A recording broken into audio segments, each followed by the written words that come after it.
This is the final part of the grade 12 IT prac exam, paper 1 from the Exempler 2018. We're dealing with the last question, question 4, and the last part of that question 4. Just to recap what we've done already in the first part of the previous video was that we have an array. We actually have two arrays, it's parallel arrays. One that contains the names of the players and their scores. Now that contains duplicate entries. Some players have multiple names and multiple scores, the scores being all different. And they asked us to create a remove duplicates where they wanted us to remove any duplicates, but to always make sure that the highest score was recorded. So we've actually got two arrays now. If you remember from our example, the code right at the top, we started with array names and we had array scores and there were I count values in there. I then created these two arrays which contain the same names as there, but just there's no duplicates in here. And the array scores, this is parallel, so it corresponds with each other. And the highest score is in the array scores, and there are without dupe size elements in those two arrays. So if they ask us to use the latest list, we're probably going to need to use those arrays over there. So let's have a look at the question that they want us to do for this 4.2. We need to obtain the names and scores of all the players with scores higher than the average score of all players. Use the array which contains only the highest scores to calculate the average score. So that's what we just did. We just found the highest scores. That is the array where the lower duplicate scores have been removed. And they want the average score must be displayed, so we must display the average score as part of the heading, and then we must save the names and scores of the players that obviously got above average in another array called array scores as a string in the format. So it's not a parallel array, it's just one array that has strings with the name, hash, and the score, and then we need to sort it. So there's quite a few things we need to do here. So we're going to be going through that array quite a few times. So the first thing we need to do is we need to calculate the average score. So we need to go through all these values and work out the average. So let's start with that. Let's take it one step at a time. So the first thing I'm going to do is I'm going to create a variable to add up all the scores. So it's going to be the sum. And we know how many elements are in that array because it is we're going to be using this array, the array scores, and we know that there are without dupe size elements in there, so I don't need to count that. So let's make that an integer. We're also going to, integer, and we're going to need a variable for our loop. We're going to be looping here. So I'm going to say for, or before we do that, we must initialize sum to a 0, and we're going to have a for loop that goes from 1 to without dupe size. Yes, do. And we're looking at the array scores with our dupe size. So I'm going to say rsum is equal to rsum plus the array scores with no duplicates position r. So we're taking each element in that array scores. We're dealing with the no duplicate one now, the one with the highest scores only, and adding them to sum. So sum will be the total of all the values in that array.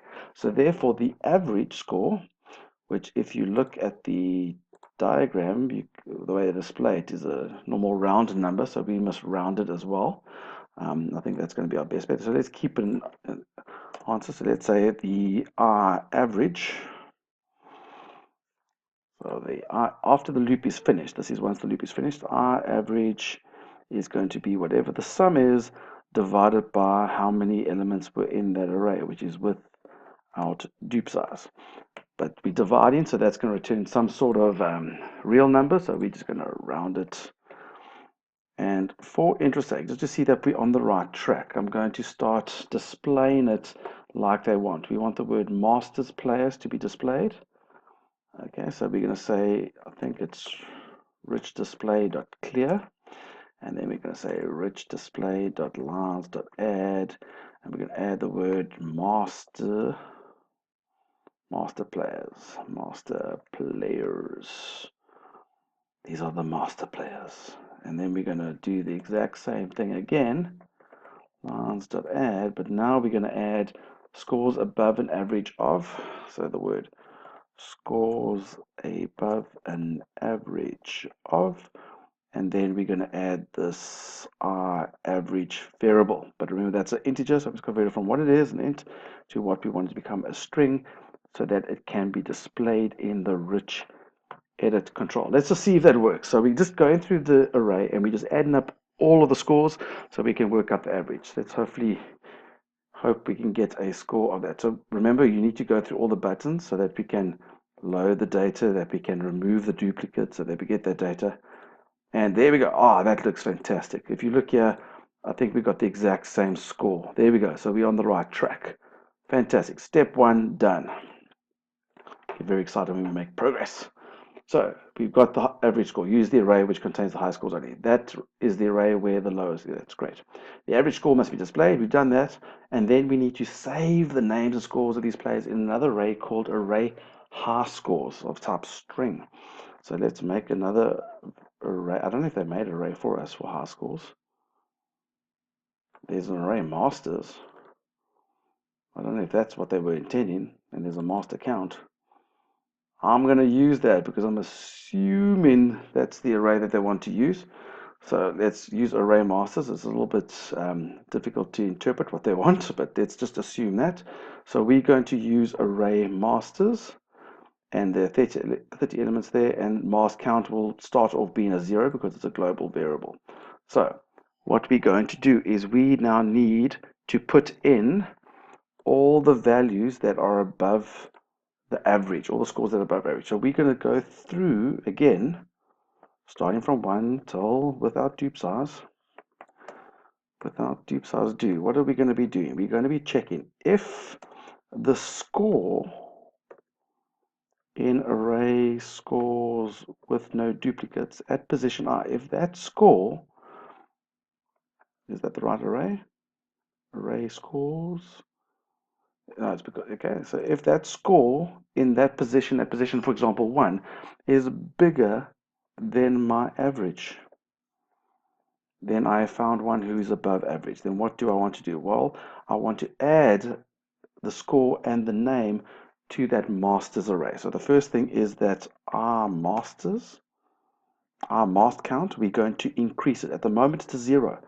So we increase it first. So now it's a 1, and now we're going to put a value into position 1. And when we find the second score, it'll increase it to a 2 and put it into position 2. So array masters at position our master count is equal, and they want our master count is equal, that's our master count, sorry, is equal to, and we want to put it in the format of the name with a hash and then the score. So we want to put in the name, which is array names with no duplicates at position R, plus a hash, plus the array scores with no duplicates at position R. But remember, scores is an integer. That's a string, so that's fine. But this is an integer, so convert it from an int to a string. So what we are doing here is we first worked out the average. Then we go and check. If the score of this person is above average, then we increase the mask count to a 1. And at position 1, put in the new name. And then we find the next value. There we find another one. Now that's above average. We increase it to 2 and put it at position 2. And if we find another one, it'll be increase it to 3, put it at position 3. So that will be putting all those values into the array masters array. That's fantastic. That's, I think, will be working. We'll test it later. So we've done that. Then we need to sort the content of the array high scores according to the name. So not according to the scores, according to the name. So just sort it alphabetically. And then display it, sort the names, and then display in that area. So we need to display it then at the end. Okay, so we got to display, but first we need to sort. Now sort again is one of those recipes you need to know. You do not have time in an exam, especially on the last question, to be trying to figure out how a sort works. You need to know it. You need to learn a sort algorithm. Now I have a sort algorithm, and we have a sort algorithm video. There's a selection sort and a bubble sort. I prefer the selection sort personally. It's easiest to remember. I'm going to take that code. That is how you sort an array. And I'm going to copy that. I'm going to paste it in here at the end of that loop, obviously. I'm going to paste it in, and it all looks very disheveled in that because obviously it's coming from a PDF file, but let's just put it all in, and I'll try explain it as we go along. But if you need to understand how the sort algorithm works, you need to go watch the sort algorithm or the selection sort video or the bubble sort video. I'm doing the selection sort at the moment. So what we're doing is we need two looping variables. So I'm going to have a K and a L. I'll put a K and a L here, a K and a L. And we need a temp variable that's going to be the same type as what's in our array, which is a string. So I'm going to make a temp of type string. Okay, and so what we're going to be doing with our sort algorithm, let's just make a comment here so we know, sort the master array. So we're going to, now the array size, how many elements are in the master array? It's our mask count. And then for L equals to, actually it should be K plus 1. That's a little error there. Our mask count as well. So that's the array size. Now what array are we looking at? We're looking at the array masters. If the array masters at position K is greater than the array masters at position L, I'm speaking very posh-like with the array masters. So there we go. K is greater than L.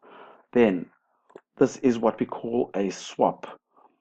We are basically swapping the value in K into L and L into K. So we first temporarily store K's value, or the value at position K in the master's array in the temp.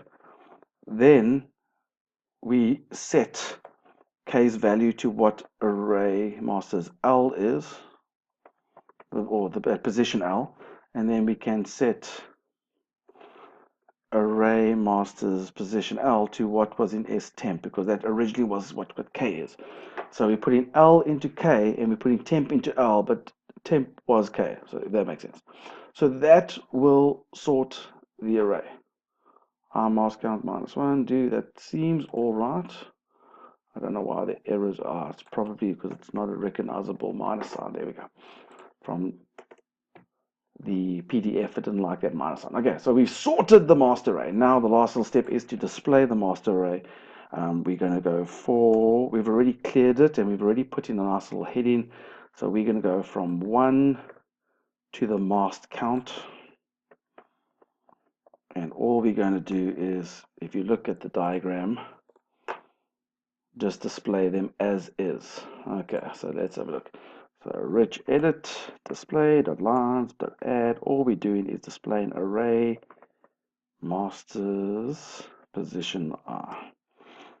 This is just displaying the master array. Okay, so what did we do? It's been a long video. So what have we done? We first worked out the average. So we first calculate the average of all the scores. So we went through and we calculated the average of all the scores. That's what we did there. That's all that. Then we displayed it. Then we went and we put all the names and scores that are above average into the array masters array. That's what we did over here. Then we sorted the master array and then we displayed the master array. Like so many things to do. Let's see if it works. I hope it does. So we first load the array, then we remove the duplicates. Now, because we've removed the duplicates, we can use the names with no dupes and the scores with no dupes. And we're going to, let's just put this up so we can see if we match. I'm going to click on it. The moment of truth. It works. That's right. And it looks like all the names are there and they're in the right order. And then urethra, it looks like it's perfect. It looks perfect. I like it. So there we go. So we've done that question. Again, guys, just a reminder, there are certain recipes, certain algorithms you need to know. Things like the sort algorithm, things like removing duplicates, things like inserting into an array, removing from an array, even how to read from a text file. Those types of algorithms you need to know. So in an exam, when you do an exam, you can do them so quickly because you know them so well. It'll score you time for the questions where you have to sort and try to figure out what you have to do. So give yourselves a chance, learn those algorithms, learn those recipes. There are lots of videos that show you the code. Learn them, guys. It's the best thing to help you to get extra time in your exam, because that part of the exam you know quite well. So to find those recipes, I feel like I'm on a cooking show here, but to find those algorithms that you need to know, like remove duplicates and that, I like to call them recipes, go to the YouTube channel, go look at the playlist, especially the array playlist. They will show you the code and how to do it. On sorting, on removing duplicates, do it. It's a good idea. And remember, don't do it the long way. Do it the Mr. Long way.